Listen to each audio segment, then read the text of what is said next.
Hello there. This is Yasmin West, the Reiki accountant. You can find out more about me and the services I provide by going to my website, thereikiaccountant.com. That is TheReiki accountant.com. And today's presentation is going to be on money energetics.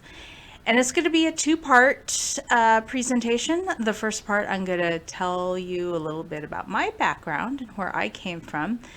And then the second part is going to be outlining a few tips and tricks, things that I learned along the way to improve my own money situation. And my goal with this presentation is, by hearing my story and all the mistakes I've made, hopefully you can avoid them. So to start out, right here on this first slide, you'll just see I was a classically trained, well, I am a classically trained accountant. I did go to school and earned a degree in accounting. Started off my career at Ernst & Young.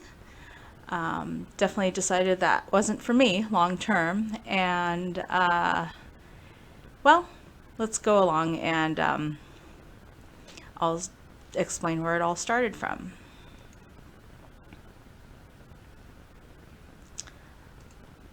Okay, so on this next slide, my story with money started very early on as a child. My grandmother, she was exceptionally gifted at sales and being able to make money. She grew up on the streets of Mexico City, very poor, and so she learned how to make money at a very early age and carried that skill with her all through her life. So when she came to the United States, she did very well for herself, learning how to invest in real estate and buying and selling properties, getting rental properties, all that sort of thing. And she worked with a real estate agent, and she did very well and pulled herself out of poverty. And so by the time I was born, she had amassed quite a bit of wealth, and you'll see pictured here, this was the home I grew up in, a big old mansion in the Berkeley, California hills. And we lived there. I was 3 years old when we moved there, and we ended up losing the place, or she did, right around my teenage years. So time in my life where I think it made a pretty profound impact on me and led me to make the decisions I made later on in my adult life. So she had amassed all this wealth, bought this huge, beautiful home in the Berkeley Hills, and I grew up there. My mom lived there, and life was good for a long time until she passed away, and we found out that she had made some very detrimental financial mistakes, taken out some loans with some unscrupulous loan people that wouldn't be able to do what they did these days legally. But so much time had passed since she had done this and gotten herself deep into trouble that there wasn't a lot of time for us to deal with it after her passing.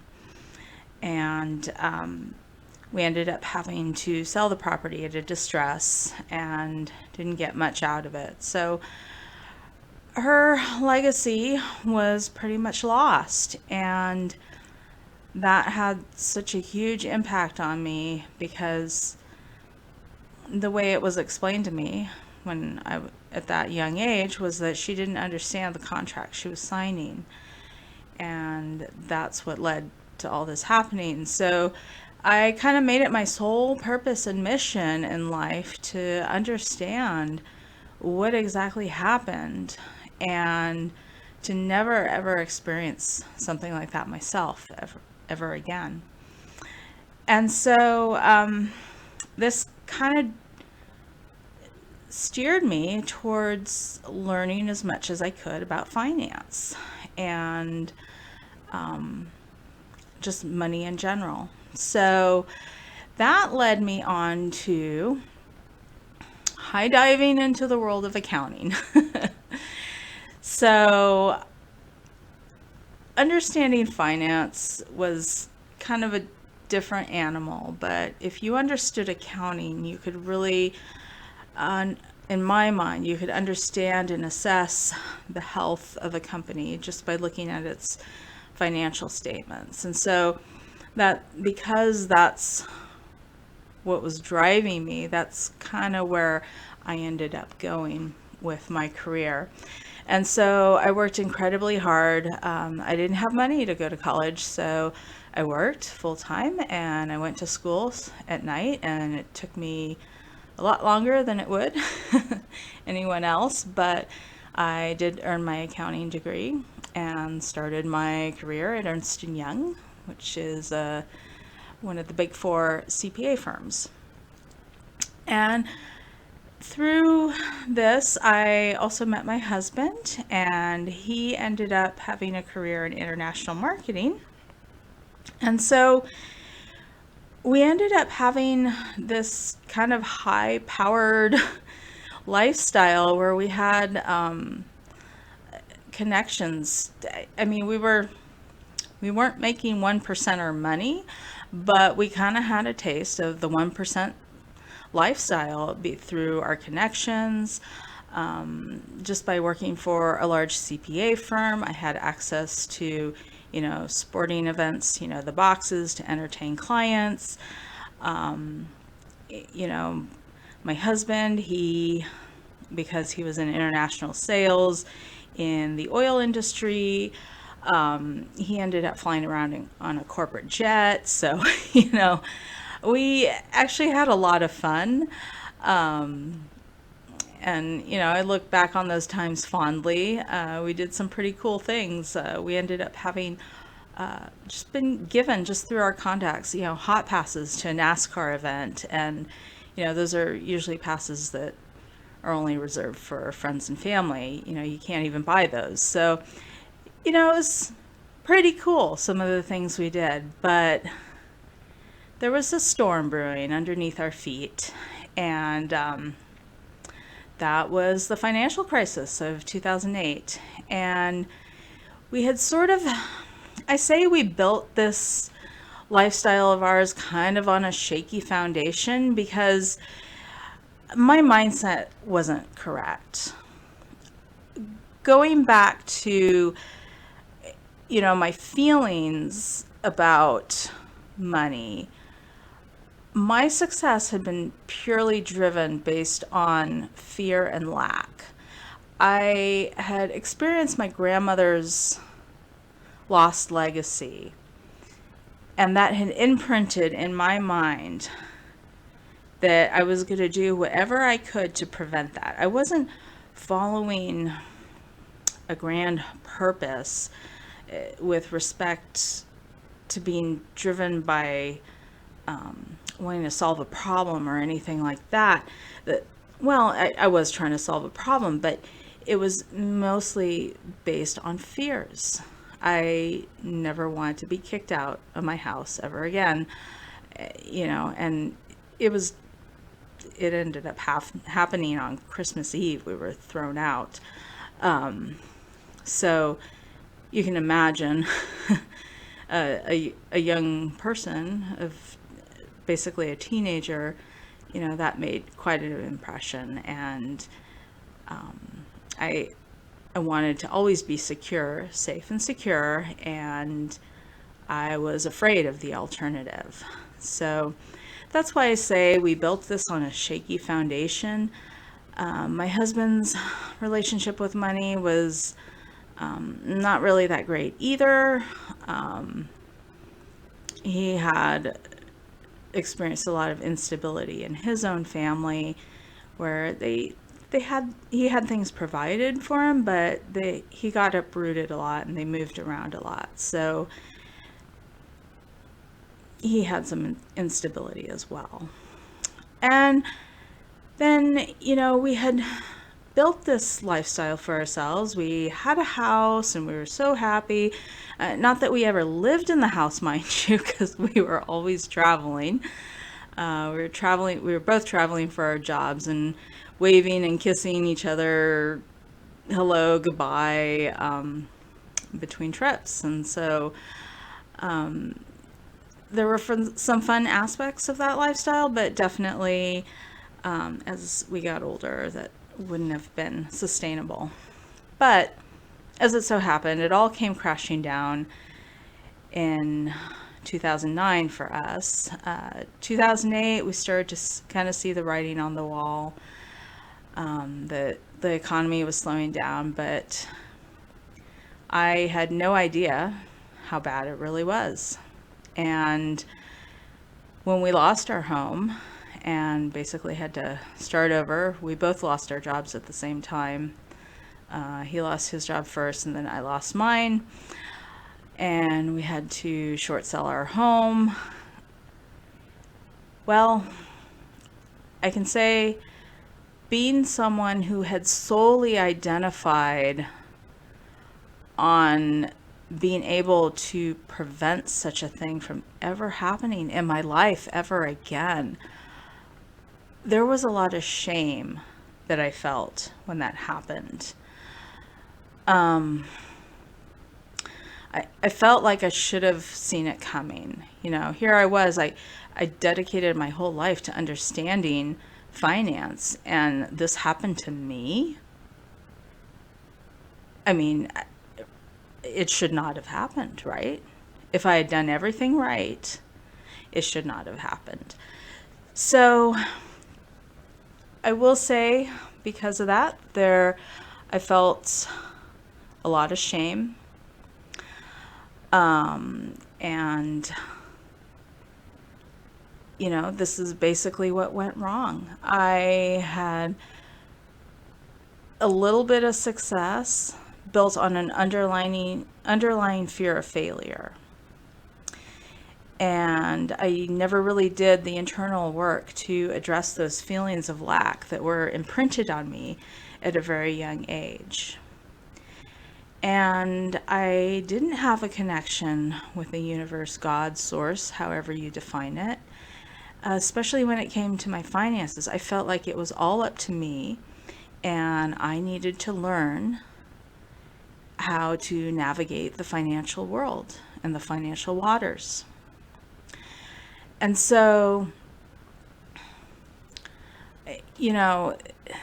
these are all the things that contributed to, me feeling such a lack of confidence after this happened, and quite a bit of shame as well. My mother also had the long-standing belief that, wealthy people were bad people. And, where I didn't consciously believe that necessarily, these things that get repeated in your childhood by other people, they become repetitive loops in your subconscious beliefs. So this is all stuff that needs to be addressed and unwound so that you can get over them and lead a successful life. So basically, my confidence was in the toilet, and I was left to rebuild from the inside out. And I was in uncharted waters because everything I thought I knew, thought I could prevent, had just completely shattered my world. And so I turned to metaphysics and decided to just rebuild myself from the inside out. And the only thing I could do, or the only thing I could think I could do, was to focus on what I still had in my life that brought me true happiness, and rediscovering all those blessings in my life, and not to worry about the money. Okay, I had made some mistakes. There was definitely a financial climate out there that I should have and could have been aware of. Now, could I have prevented exactly what happened in my own circumstances? Maybe, maybe not. That's hard to say, depending on, how we were positioned at that time. But I had to learn to let that all go and basically just focus on the rebuild and getting myself healed from that whole experience. And so that's what I did. I focused on what I still had left. I had a very loving and caring husband, certainly wonderful animals and creatures in our life that, they always give you unconditional love. Animals are amazing. We ended up renting a place that we eventually went on to buy. It was a property in a kind of unincorporated area of Sacramento, and we were able to raise chickens and rabbits, and we had some land, and we could grow organic foods. And I just focused on working hard in my backyard and doing something that with my hands that could produce some tangible results, and trying to get away from those feelings of everything I had done wrong and just focus on the blessings that I had and the natural world. And those were years that were very healing for me and my husband. I think he enjoyed it too. So slowly but surely, I started to become someone I was proud of. And I started to not see that experience for such a failure and an example of me being a failure. So I started to reframe the whole experience as, hey, what are the positives I could take from this? Well, I was stronger than I thought I ever could be. I turned to establish a true connection with spirit, God, life force, energy. Whereas if we had continued our path and that had not have happened to us, my husband and I were just running around having fun, drinking, going to parties, going to fancy sporting events. There was no connection with spirit in that lifestyle. Not that it wasn't fun and we didn't have a good time, but my spirituality kind of was non-existent at that point. So I was just too busy having fun, and so was he. So that was a definite blessing that I got out of that. And slowly, I also began to develop some confidence in my ability to basically learn what I didn't already know. And I started to understand, well, yeah, I'd spent all this time learning accounting and finance, but nobody can know everything. That's why everyone has a specialty in their life, and a lot of people consult with advisors. So nobody can know everything. And I just needed to learn how to be confident in what I already knew. And if there were things that I didn't know, I'd be confident in the ability that I knew I could learn them if I were guided in the right direction. And then I also appreciated the person I had become and how I treated others. When my husband and I, we were doing well, we didn't give too much thought to people who weren't doing well. It's not that we looked down on them, but we're like, well, my God, all they have to do is work hard and go through school and get a job, and they'll be fine. Well, you know what? There's lots of people in life that They've worked hard, they've gone to school and gotten a good job, and they're not doing well through whatever circumstances. So I learned to be more gentle with people who weren't as fortunate as me, and a little bit more understanding. Um, some people can do more and should do more with their lives to improve their situation, but some people try and it just doesn't work out for them. So I learned to be a little bit more cognizant of that. And then I also developed a huge amount, and I still have a huge amount of gratitude for all my hardships in life and the role they played in shaping me, who I am. I actually like the way I think. I like my outlook on life. I like the way I treat people. I like the work ethic I have. But I also like that I'm not so much, all business anymore, but I understand there needs to be a balance. And so, I take that time to rest, to be in nature, to meditate, to work on my spirituality so that I can go hard when I am working. And so I'm very grateful for the hardships that I experienced because they slowly taught me to become that way. And I'm also incredibly grateful and blessed that I no longer carry the burdens that I used to. I don't feel shame for who I am anymore. I mean, I could certainly improve in some areas of my life, many areas in my life, as could just about everyone on this planet. Nobody is perfect, but we do the best we can, right?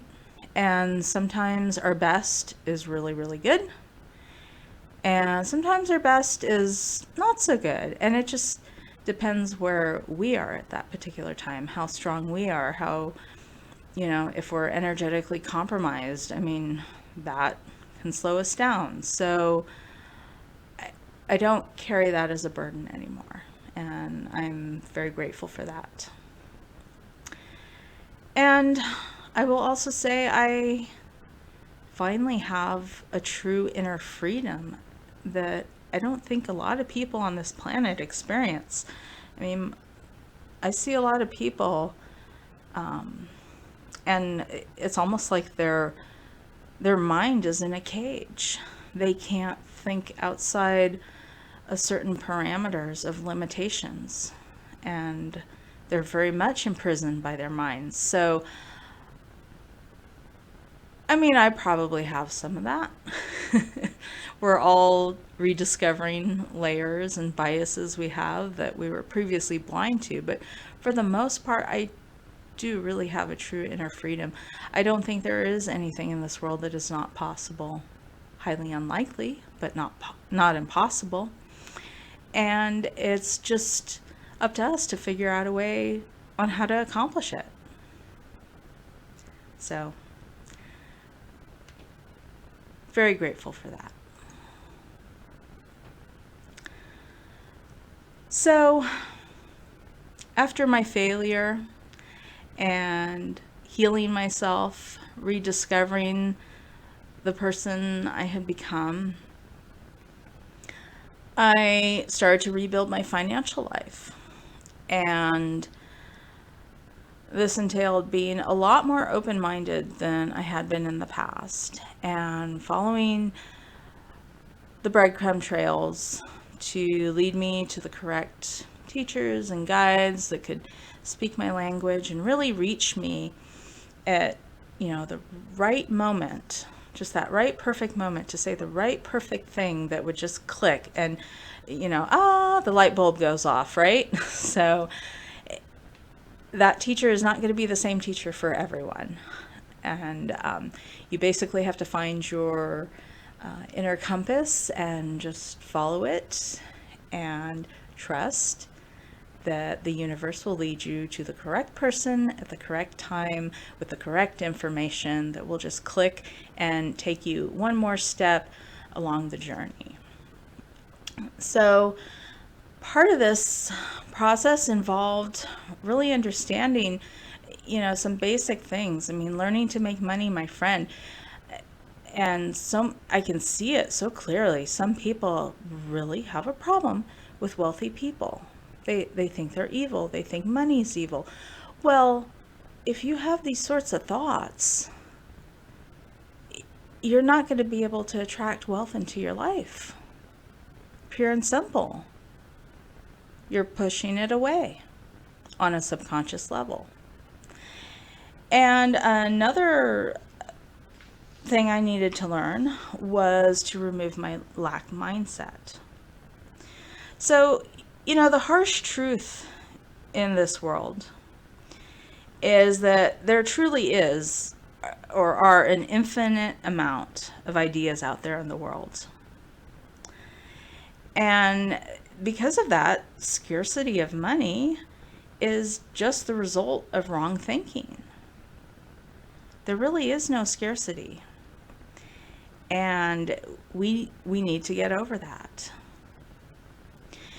Because you don't really need money to make money.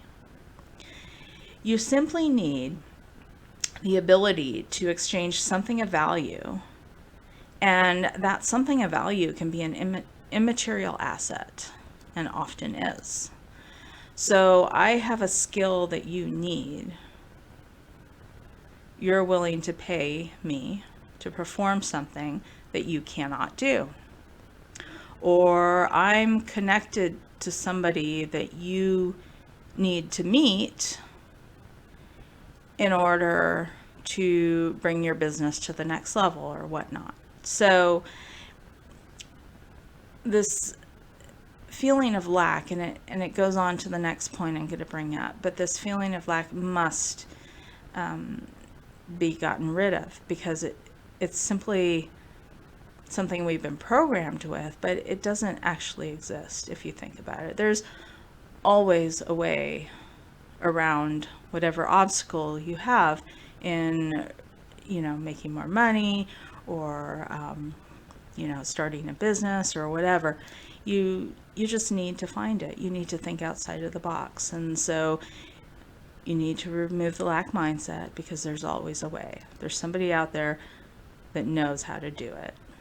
So, and then going kind of with that is not being a victim. I mean, talk about shooting yourself in the foot. I mean, just the energy of that victim mindset, it's just going to kill any chances you have at bringing more wealth into your life. I mean, just as an example. And, this is not to say it's right, but this is truly how it is. Who would you rather give money to? Somebody begging on the street, or a coworker or somebody, that you want to buy lunch for or whatever? Unfortunately, most of the people would not want to give the person on the street any money. And it's not about being a narcissistic or bad person. It's just kind of an energetic thing where somebody coming to you for handouts and wanting to take from you, it doesn't feel right. Whereas a friend that you just, maybe a coworker that you just happen to buy lunch for, it's a much different energetic feeling. They're not trying to take from you. I mean, I guess it could happen where you do have people in the workplace that are a little bit selfish and take. But for the most part, there's going to be an energetic balance that's created, and you happen to do something nice for them one day, and they'll feel obligated to do something nice for you in the future. And that's not to say that that's why you're doing it at that particular point in time, but that's just kind of how the energy is always seeking to balance itself. And so with two people that are not, neither one of them are of a seriously distressed victim mindset, they're going to seek to balance out that energy just naturally, over the course of time. And then, so that kind of leads into understanding that money has its own energetic laws as well. So some of these laws of money include that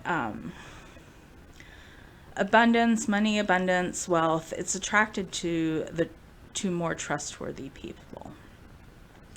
Now, what do I mean by this? So let me break this down a little bit further as it was explained to be. So money in its purest form is energy, and therefore it's subjected to the laws of physics. And it's also, money is a voucher, and it gains its value through the trust that people put into it. And so you must align yourself with that energy of trust to be able to attract money into your life. So people who are untrustworthy are not going to attract long-term wealth. It's just a fact.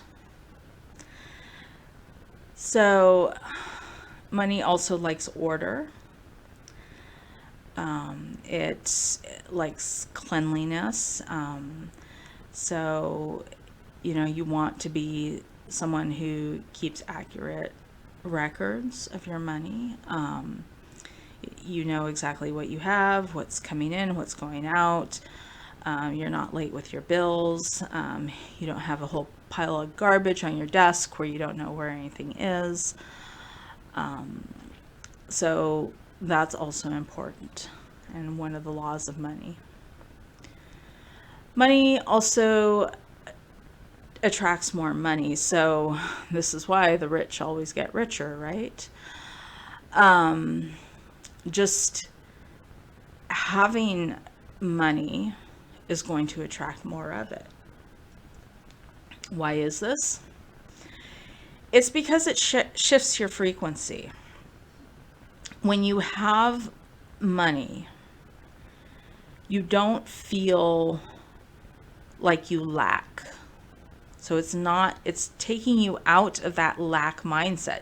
Just the simple fact of, and I'm not talking about, it doesn't even have to be a lot. I mean, it can be a relatively small amount. They say, basically earning at least $80,000 a year, you basically have all your needs met. And anything above and beyond that, doesn't really add to your happiness that much.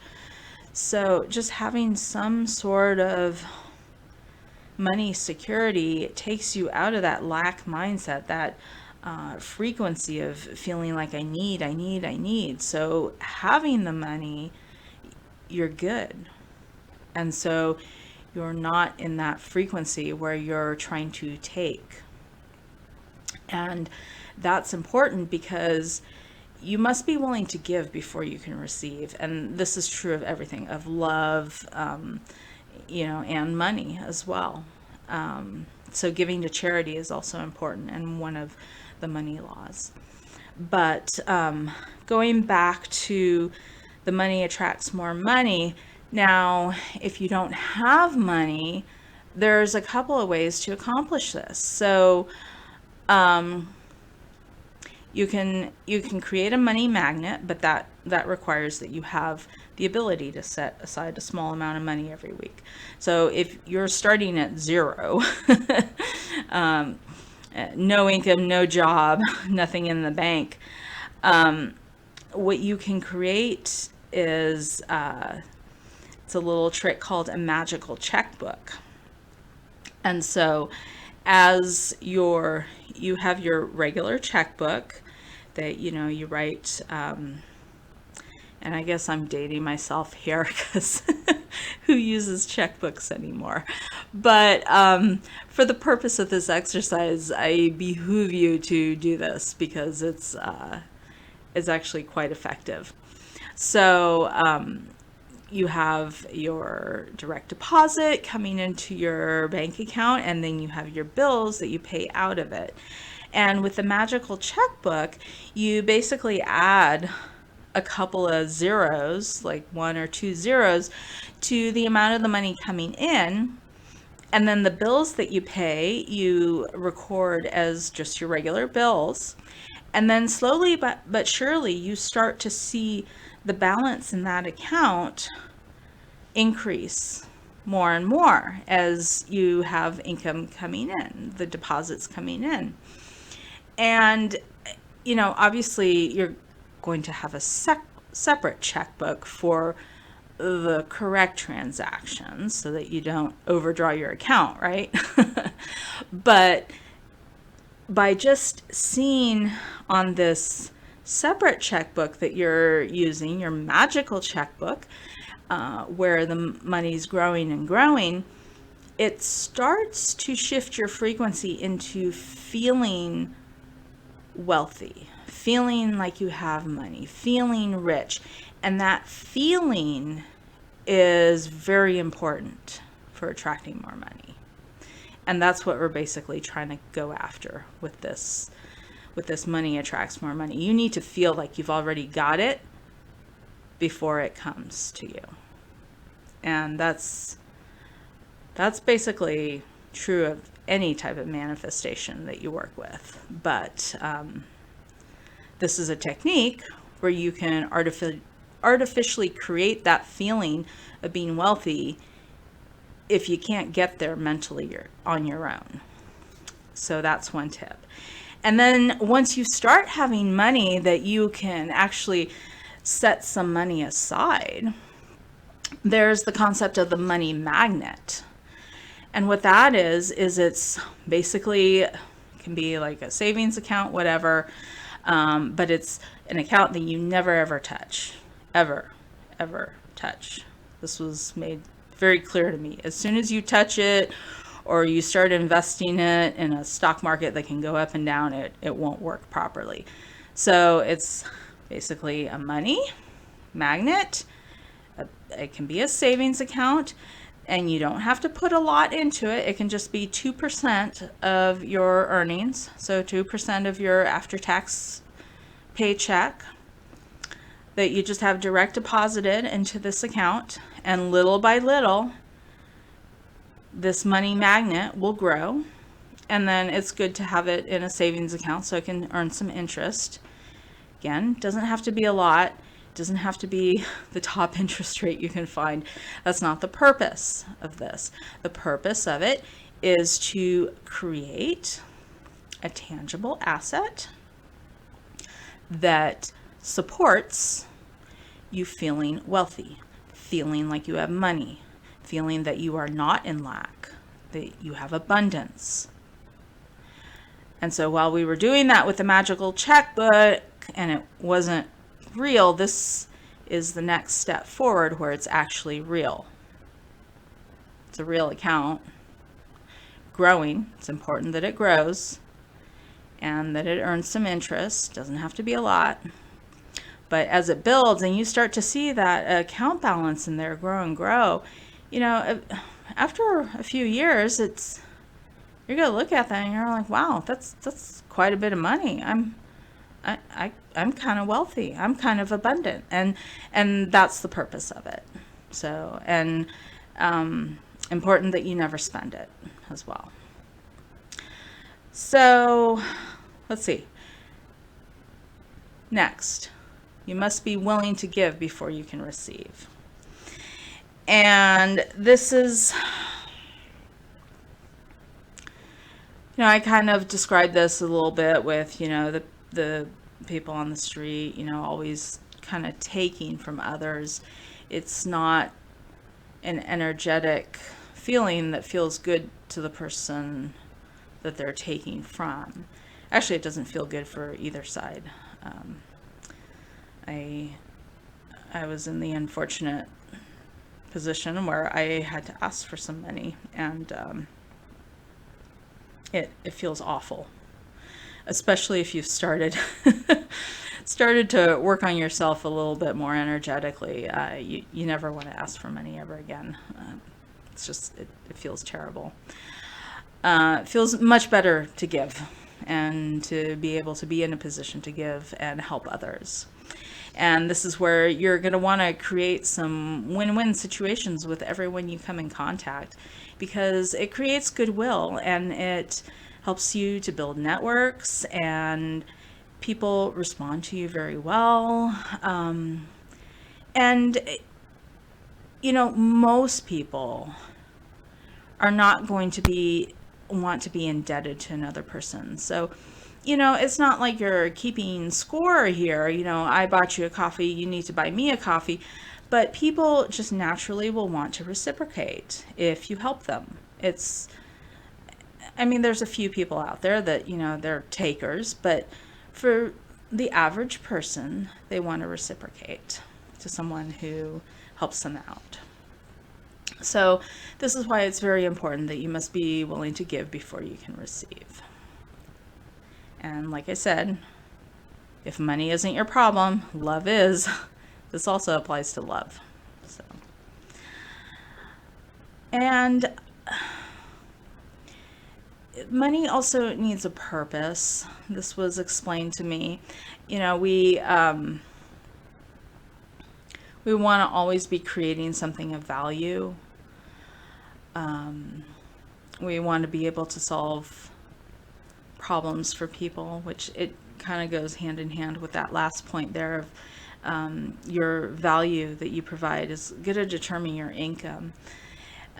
But you want to provide value within the confines of your purpose. So you want to be working towards a purpose that is in alignment with who you are, what you're good at, what you enjoy doing. You're going to be working hard doing things. It may as well be something that you find enjoyable and you're interested in and you've learned a lot about because you were interested in it. So, and money is the way the universe works is that the universe is going to support that activity with more money for you to follow that purpose. So the bigger that purpose is, it's going to attract more money to support it and to allow you to fulfill that purpose. So, say you have a purpose to, let's use Elon Musk as an example. He has a purpose to send people into space. That requires a lot of money for that to happen. And so by pursuing that purpose, he's attracting more money into his life to be able to fulfill that purpose. So that's kind of how your purpose works within the context of attracting money.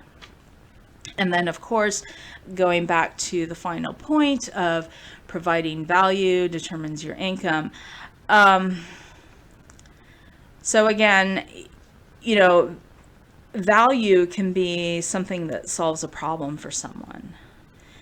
And the bigger the problem, obviously, the bigger the amount of value you're creating for this person, and they are going to pay you accordingly. Typically, not always.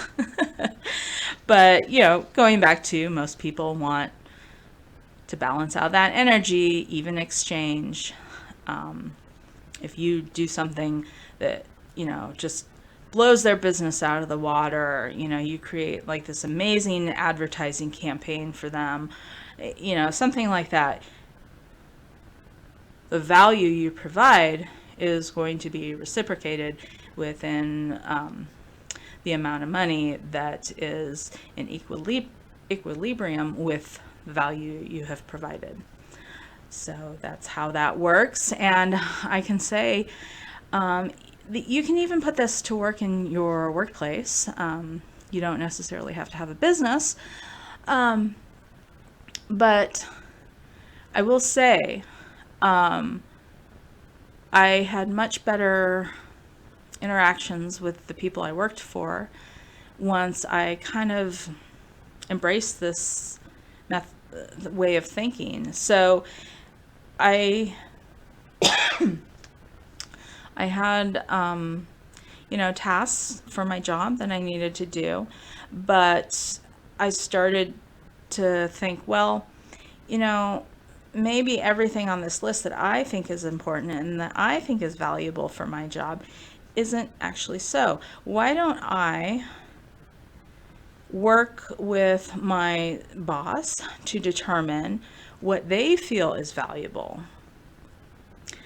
And I mean, obviously, I wouldn't let like serious things slip through the cracks, like, not depositing money or whatever into the bank. But, there's certain things that have to get done.